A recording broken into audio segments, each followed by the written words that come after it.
आपकी खिदमत में हाजिर होते हैं। अस्सलाम वालेकुम बच्चों, एक नए लेक्चर के साथ आपकी खिदमत में हाजिर होते हैं। फर्ज करें मैं आपसे सवाल पूछूं कि इंडिया ने जब कुलभूषण यादव को पाकिस्तान में भेजा तो वो चाइना पाकिस्तान इकोनॉमिक कॉरिडोर से बहुत खुश था, या फिर यूएस का जो प्रेसिडेंट है POTUS, president of the United states Trump, उन्होंने ऐलान किया कि हम जो है वो चाइना पाकिस्तान इकोनॉमिक कॉरिडोर में पाकिस्तान को सपोर्ट करते हैं और यूनाइटेड स्टेट्स ऑफ अमेरिका भी सीपैक के प्रोजेक्ट्स में इन्वेस्ट करेगा। आप इस सवाल का जवाब दें कि क्या ऐसा पॉसिबल है? क्या ये आपको सेंसिबल बात लगती है? नहीं, बिकॉज इंडिया और United States of America China Pakistan economic corridor के इंतहाई शदीद खिलाफ हैं। याद रखिए, प्रेसिडेंट ट्रंप ने जब पाकिस्तान आईएमएफ से 23rd बेल आउट पैकेज लेने की कोशिश कर रहा था, उस वक्त प्रेसिडेंट ट्रंप ने कहा कि अगर पाकिस्तान को आईएमएफ ने ये पैसा दिया, $6 बिलियन का जो बेल आउट पैकेज जो हमें मिला है, तो ये पैसा जो है वो चाइना के जो लोन्स हैं, चाइना ने जो पाकिस्तान को लोन्स दिए हैं उनको रीपे करने में इस्तेमाल होंगे। अब चाइना ने पाकिस्तान को $60+ बिलियन के लोन्स देने हैं under China Pakistan economic corridor. तो this was that one perspective coming from the president of the United States of America which reflects the overall perception of the United States of America towards China Pakistan economic corridor. और obviously जब कुलभूषण यादव बलूचिस्तान में आके insurgency को हवा दे रहा है तो India जो है वो चाइना पाकिस्तान इकोनॉमिक कॉरिडोर को सपोर्ट नहीं कर रहा। आपने सुना होगा कि गवादर के कंपटीशन में इंडिया जो है वो चाबहार पोर्ट को डेवलप कर रहा है और दूसरी तरफ चाइना जो है वो चाबहार पोर्ट के कंपटीशन में गवादर पोर्ट को डेवलप कर रहा है। अगेन आपको यहाँ पे क्लियरली नजर आ रहा है कि ये दोनों पावर्स, एक तरफ इंडिया दूसरी तरफ चाइना है, दोनों अपनी इंटरेस्ट के थ्रू इन्वेस्टमेंट कर रही हैं। ना ही चाइना जो है वो पाकिस्तान का हमदर्द है और ना ही जो है वो इंडिया ईरान का हमदर्द है। जो ग्लोबल पावर्स हैं वो अगर इन्वेस्टमेंट करती हैं या पैसा लगाती हैं तो वो अपनी इंटरेस्ट और लॉन्ग टर्म विजन के लिए लगाती हैं, उसमें किसी मुल्क का भाईचारे का एलिमेंट नहीं होता। ये जो नारे आप सुनते हैं, हिमालय से ऊंची और समुद्रों से गहरी और स्वीटर देन हनी, जो पाकिस्तान और चाइना के दरमियान आप सुनते हैं, ये सियासी बयानबाजियां हैं, इनसे ज्यादा कुछ नहीं। इसी के साथ सियासी बयान के साथ शुरू करते हैं अपने आज के टॉपिक के साथ फर्दर। चाइना का जो one belt one road initiative था, ये ग्लोबल लेवल के ऊपर एक प्रोजेक्ट था जिसमें आपने देखा कि 70 से ज्यादा कंट्रीज इन्वॉल्व थे। Nearly to the amount of $1 trillion investment इसमें इन्वॉल्व थी। और ये एक ऐसा प्रोजेक्ट है कि जिसको कहा गया कि ये दुनिया के हिस्ट्री का सबसे मेगा प्रोजेक्ट है। तो इस तरह के हाइलाइट्स। ऐसे ही जो चाइना पाकिस्तान इकोनॉमिक कॉरिडोर है वो वन बेल्ट वन रोड के प्रोजेक्ट्स में से सबसे बड़ा। वन बेल्ट वन रोड जो था, one belt one road it's a portfolio, ये एक पोर्टफोलियो है और इसके आगे फिर फर्दर प्रोजेक्ट्स हैं। और उन प्रोजेक्ट्स में से एक प्रोजेक्ट जो है वो चाइना पाकिस्तान कॉरिडोर है, सिल्क मैरीटाइम सिल्क रोड। इन दोनों की मैं बात तो कर चुका हूं। मजे की बात, जो चाइना पाकिस्तान इकोनॉमिक कॉरिडोर है ये कनेक्ट करता है दोनों को। अब आप देखें, आप अगर यहां मैप पे देखें तो ये है पाकिस्तान और यहां से आ रही है स्ट्रिंग ऑफ पर्ल्स, यहां से स्ट्रिंग ऑफ पर्ल्स आते हुए पर्शियन गल्फ से होती हुई जा रही है मेडिटेरेनियन और मिडल ईस्ट के पास, और यहां ऊपर से गुजर रहा है जी सिल्क रोड इकोनॉमिक बेल्ट। और जो चाइना पाकिस्तान इकोनॉमिक कॉरिडोर है वो इन दोनों को इस पॉइंट के ऊपर, यहाँ ये पाकिस्तान है, इस पॉइंट के ऊपर कनेक्ट करता है। यहाँ पर है ग्वादर और यहाँ पर है जिनजियांग रीजन। ये गिलगित में से गुजरता हुआ जिनजियांग में दाखिल होता है काशगर के पास से। ये जो जिनजियांग रीजन में, जब आप पंजाब से जिनजियांग में जाते हैं तो China Pakistan economic corridor Xinjiang region में दाखिल होता है, जहां पर के मैंने आपको बताया था सपाटिस्ट टेंडेंसीज हैं। तो चाइना जो है वो इस सपाटिज्म को कन्फ्रंट करने के लिए और अपने वेस्टर्न पार्ट्स, वेस्टर्न प्रोविंसेस को, जिनमें से XINJIANG, ये जो प्रोविंस है सिंजियांग, यहाँ पर के डोमिनेंट कम्युनिटी है आयगुर मुस्लिम्स, ये मुस्लिम्स हैं, ये डोमिनेंट कम्युनिटी है। और यहाँ पे ये बलूचिस्तान में इंसर्जेंसी चल रही है, वैसे ही जिनजियांग में भी इंसर्जेंसी चल रही है। और वहां पे जो इंसर्जेंसी चला रही है उस ऑर्गेनाइजेशन का नाम है ETIM, East Turkestan Islamic Movement, और इस्लामिक मूवमेंट ऑफ उज्बेकिस्तान। ये दोनों ऑर्गेनाइजेशंस कोशिश कर रही हैं कि जिनजियांग रीजन में जो वहां के आइगुर्स हैं उनको सपोर्ट करके जिनजियांग को चाइना से अलग की जाए। आपने सुना होगा कि जिनजियांग में चाइना मासिव लेवल के ऊपर इनकार्सिरेशन कर रहा है, लोगों को कंसंट्रेशन कैंप्स में धकेला हुआ है। जिनजियांग के बारे में बाद वेस्टर्न राइटर्स कहते हैं कि it's a living hello on the earth, और रीजन ये है कि क्योंकि वहां की जो नियरली 10 मिलियन के करीब जो पॉपुलेशन है उनको all the time 24 hours 7 days a week China ने सर्वेलेंस के अंडर रखा हुआ है। अब वहां पर जो मुस्लिम्स हैं, चाइना वैसे भी रिलीजियस फ्रीडम्स के खिलाफ है। China is not an ideal country जो कि किसी वेस्टर्न लिबरल डेमोक्रेसी की तरह जहां पे तमाम फ्रीडम्स हासिल हों। चाइना का जो स्टेट मॉडल है वो हाईली कंसेंट्रिक है और बहुत ऑप्रेसिव है towards other communities, dissenting voices की तरफ। ये बात आप जहन में रखें कि चाइना ने हांगकांग में जो प्रो डेमोक्रेसी प्रोटेस्ट हुए उनको किस तरह से डील किया और उनके साथ चाइनीज गवर्नमेंट का क्रैकडाउन का रवैया क्या था, वो आपने जहन में रखना। तो चाइना पाकिस्तान इकोनॉमिक कॉरिडोर जो है वो एक तरफ तो सेपरेटिज्म की जो हवा है उसको ठंडा करने की कोशिश है। हम अगर बलूचिस्तान में हमें प्रॉब्लम होती है तो हम आगाज हुकूक बलूचिस्तान प्रोग्राम जो है लॉन्च कर देते हैं या पे। तो ऐसे ही चाइना ने इसको आप यूं कहें कि ये अपीजमेंट की एक कोशिश है, या आप इसको एक लुलाबी कह लें, या इसको आप एक लॉलीपॉप कह लें, जो भी आप इसको कहें। ये उस रीजन में जो इंसर्जेंट मूवमेंट्स हैं उनको ठंडा करने की चाइना की एक कोशिश है। और दूसरी तरफ मैंने आपको बताया कि चाइना का मैन्युफैक्चरिंग सेक्टर बूम कर रहा है। चाइना में बहुत ज्यादा प्रोडक्टिविटी हो रही है। तो मैन्युफैक्चरिंग और प्रोडक्टिविटी जो चाइना कर रहा है उसको rest of the markets of the world, rest of the world तक पहुंचाने के लिए चाइना को ट्रांजिट के रूट्स चाहिए जहां से वो अपना मटेरियल को, गुड्स को एक्सपोर्ट कर सके, ट्रांसपोर्ट कर सके। तो उसके लिए जो शॉर्टेस्ट रूट है वो चाइना पाकिस्तान इकोनॉमिक कॉरिडोर है। आपको अगर याद हो तो लास्ट लेक्चर में जो आपको पहली स्लाइड दिखाई थी उसमें 2000, 2500, 2700, 2800 या 3000 किलोमीटर जो तीनों रूट्स हैं उनमें से किसी भी रूट की लंबाई जो है वो 3000 किलोमीटर से ज्यादा नहीं बनती।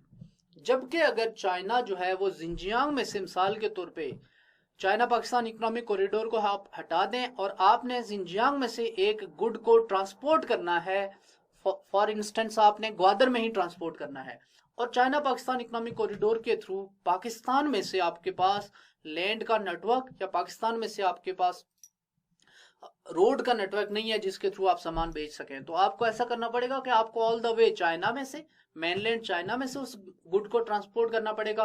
वो वहां से जाएगी ईस्टर्न चाइना में, ईस्ट चाइना में जो पोर्ट्स हैं वहां पर जाएगी, वहां से फिर वो आएगी साउथ चाइना सी में से गुजरते हुए, मलाका स्टेट में से गुजरते हुए, सारी जो है वो म्यांमार के पास से गुजरेगी, बांग्लादेश के पास से गुजरेगी, जो है वो इंडिया को क्रॉस करेगी, और फिर इंडिया को सारे इंडिया का चक्कर लगाते हुए इंडियन ओशन में से होती हुई आके कहाँ पे डॉक करेगी, वो डॉक करेगी आके ग्वादर में।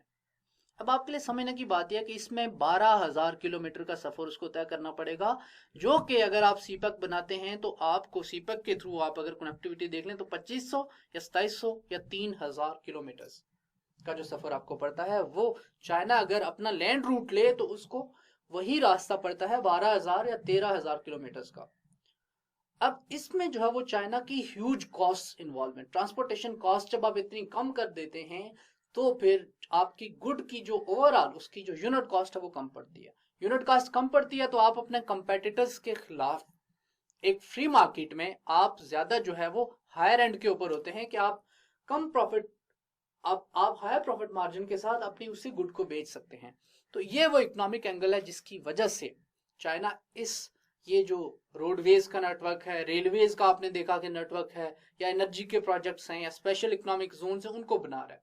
इसमें एक और एंगल है जो आपने मिस नहीं करना, वो ये है कि बुनियादी तौर पे आप अगर देखें तो वेस्टर्न इकोनॉमीज को देख लें, यूके को देख लें, आप यूनाइटेड स्टेट्स ऑफ अमेरिका को देख लें, उनका जीडीपी का आप अगर उनकी जीडीपी की डायसेक्शन करके देख लें तो जो सबसे ज्यादा जीडीपी की ग्रोथ में या जीडीपी के शेयर में आपको जिस सेक्टर का हिस्सा मिलेगा वो है सर्विसेज का। चाइना का आप देख लें तो चाइना में मैन्युफैक्चरिंग और इंडस्ट्री का जो शेयर ज्यादा है। अब जो एडवांस्ड इकोनॉमीज हैं उनका एक इंडिकेटर ग्लोबल लेवल पे ये समझा जाता है, इकोनॉमिक इंडिकेटर, कि आप जो है अब इकोनॉमी को ट्रांसफॉर्म होना चाहिए एग्रीकल्चर से इंडस्ट्रियल के ऊपर और इंडस्ट्रियल से फिर सर्विसेज सेक्टर के ऊपर आप ट्रांसफॉर्म। तो चाइना बुनियादी तौर पे इंडस्ट्रियल से सर्विसेज के ऊपर जाना चाह रहा है क्योंकि वो ज्यादा प्रॉफिटेबल है। तो उस सूरत में चाइना का जो बल्क में, चाइना का जो मेजॉरिटी में उसका जो इंडस्ट्रियल और मैन्युफैक्चरिंग सेक्टर है, चाइना उसको जो है वो ट्रांसफर कर रहा है पाकिस्तान में। स्पेशल इकोनॉमिक जोन्स जो पाकिस्तान में बनेंगे, नो स्पेशल इकोनॉमिक जोन्स, उन स्पेशल इकोनॉमिक जोन्स में ट्रांसफर ऑफ टेक्नोलॉजी के थ्रू चाइना अपनी टेक्नोलॉजीज यहाँ पे भेजेगा, उनकी फैक्ट्रीज यहाँ पे लगेंगी, मैकेनिकल कॉम्प्लेक्सेस यहाँ पे लगेंगे और वही प्रोडक्शन होगी। उससे जो आलूदगी होगी उससे पाकिस्तान का नुकसान होगा और चाइना खुद डेवलप कर होगा। ये एक पर्सपेक्टिव है जो दिया जाता है, इसके ऊपर लिटरेचर भी है। अगेन आप इससे एग्री भी कर सकते हैं और डिसएग्री भी कर सकते हैं। तो ये वो एंगल्स हैं चंद एक जो कि आपने चाइना पाकिस्तान इकोनॉमिक कॉरिडोर की जब आप बात करें तो आपने इसके फायदों में, इसके नुकसानों में आपने इसको ध्यान में रखना है। अब हम आगे देखते हैं कि बेसिकली इसमें है क्या। चाइना ने इन्वेस्टमेंट की है पाकिस्तान में ओवर 40 बिलियन यूएस डॉलर्स। कहां पे किया है? सेंट्रल एशियन रिपब्लिक्स में। और सिल्क रोड फंड में लगाया है पैसा। 50 बिलियन यूएस डॉलर्स जो है वो चाइना ने लगाए हैं new Asian infrastructure investment bank, या जिसको न्यू डेवलपमेंट बैंक भी कहते हैं।